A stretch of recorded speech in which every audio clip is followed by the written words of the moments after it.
G'day guys and welcome to Raging Rhino. It's time for episode 7 of season 3 of The Bad Batch. We're coming straight off episode 6 and of course we're going to complete that story arc with the assassins, the clone assassins going after Omega, basically killing the other clone assassin and them basically sending the Empire, basically sending more troops to Rex base. And let's just see where it takes us. We're going, like I said, straight off episode 6. So let's get straight into this episode. If you're new here, you get to see my reactions as I go through the episode. And of course, at the very end, you get to hear my thoughts and my review of the episode. Let's get straight into this one. Extraction. Will they get their hands on Omega? The key to everything. Oh, he didn't die. Come on. Oh, man. They even said at the end of the last episode that we've lost contact with him. And basically, it was established in the last episode that when these guys die, they know straight away. It's like that's the beacon or whatever's in them that transmits or whatever stops transmitting as soon as they die. And they've lost contact with him. And what? To be crushed by all those rocks, he's still alive? I don't know about that. So they show that his equipment stopped working. So maybe that's what it is. It's just the equipment that's doing it. And that's why the other one was still able to transmit a signal. Yeah, okay. There's always another way.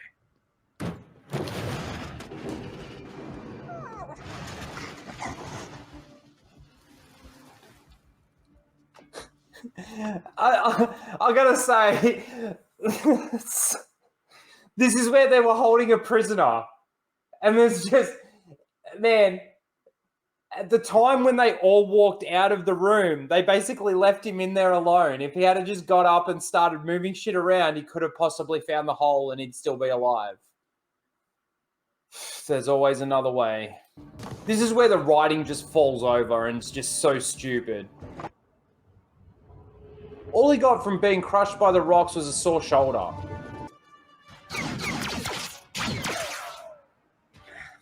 He can't shoot straight.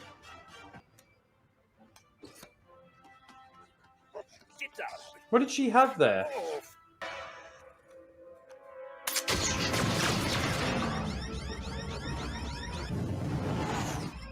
He's a better sniper than Crosshair. It's also too, sorry, I just want to say one more thing. It's funny how the most enthralling part of Disney Star Wars right now is when they have these mystery box moments and it's like, oh, who is that? Who is this? Who is that? That's really what now this whole fucking show is sort of becoming. It's like, you know, is Tech really dead? Who is this character? Who is that character? So, yeah. Is what it is. And then watch the seals clap when they finally reveal who they are. Now, how are they going to get out of there? Okay. I got another prediction. They're going to use the ship of the clone assassin that's parked in the forest somewhere and escape in that ship. But they'll be able to track it. Oh, they've got Echo coming. Okay. And oh my God. And it's funny how the guy running this operation now, the one that I think is Tech, doesn't trust this guy, but sends him down to scan the crash site.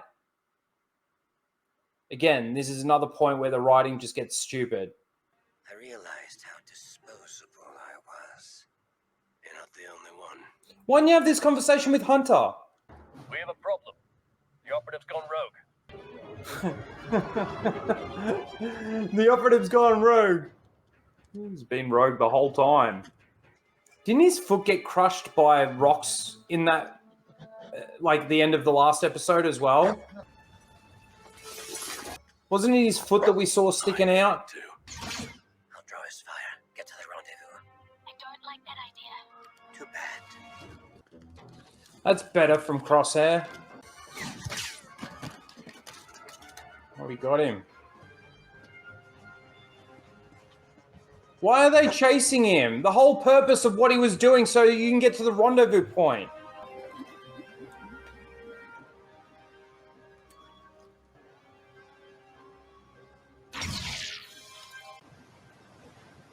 And the guy that wanted to kill him saved his life. Poetry. This is the extraction marker. Oh, conveniently enough, it was right next to the waterfall. Wolf. Rex. It's Wolf. That's why he's got a wolf on his shoulder. She has seen it. It's true. It's what's happening on Tantus. So is Crosshair. He can't go back with this. All these soldiers seeing this. There's bound to be one in there that's still loyal to the Empire and going to report on Wolf. Wolf's got to go with him. Why didn't I pick that up when I saw the wolf on his shoulder? Oh, man. All these clones just see him just fail to go through with his orders. He's going to get back. He's going to be fucking sanctioned for that, surely. And this is Tech. I think she's vital to whatever they're doing on Tantus. No shit. Well, that end part there where Wolf was basically letting them go, you've got to understand that we pretty much know that that's going to happen because in Rebels, of course, Wolf is a lot older, Rex is a lot older, and they're together. I'm pretty sure that's right. Correct me if I'm wrong, if you remember differently, but I'm pretty sure Wolf was with Rex when Ezra and Kanan went to go and get them for Ahsoka in Rebels. But again, I'm kind of stupid that I missed that whole thing. I mentioned the wolf. I think it was in the last episode. I mentioned the wolf on his shoulder, and I should have it's Wolf. Anyway, that's pretty obvious now. But that then does make me think that this guy, the assassin, and this particular assassin is Tech, just enhanced even more. So not only does he have those technical abilities, maybe that's what all the controls were on his shoulder as well. But I did find it funny that at the end of the last episode, it did seem that his leg was crushed. And once he actually gets out of the rocks, all he's got is a sore shoulder. And I do also find it funny that the one place that they kept a prisoner in the base had like an exit hole, and they left him in there alone. So if he had have just got up, actually moved the thing that he was sitting on, it would have revealed that there was a way out. But yeah, look, again, I guess it's fine. I'm torn because I like the clones.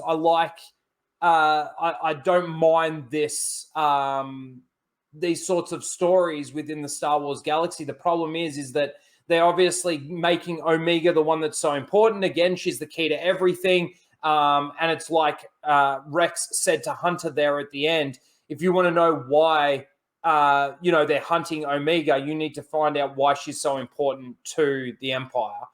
The information that Omega gave them in regards to how they were doing testing with blood and the M count, there's all this intel that they've got. They just don't have the answers to what it is. And of course, throughout the next, like I said, roughly 10 episodes, we're going to be investigating, finding out more information. Hunter's going to be given more information. Us as the audience, we already know what all of these things mean. We already know what all of these things are.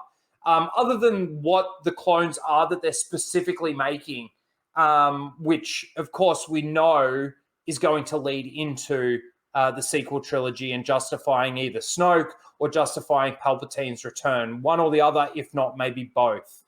So that's really it. They just told the other half of this story. They find a way out. They get shot down. They basically get Echo to come and save them here at the end, and Wolf lets them go. And again, like I said, it's kind of hard to believe that every single one of these other troopers that's behind him right now isn't going to report this information back to the Empire. Wolf might ending up on Tantus, being experimented on. And maybe when they save Tantus or save all the clones in Tantus, they'll find that Wolf has been put there. That wouldn't surprise me either. But that's pretty much the episode. For a doubleheader episode, it wasn't too bad. Again, it told a little isolated story.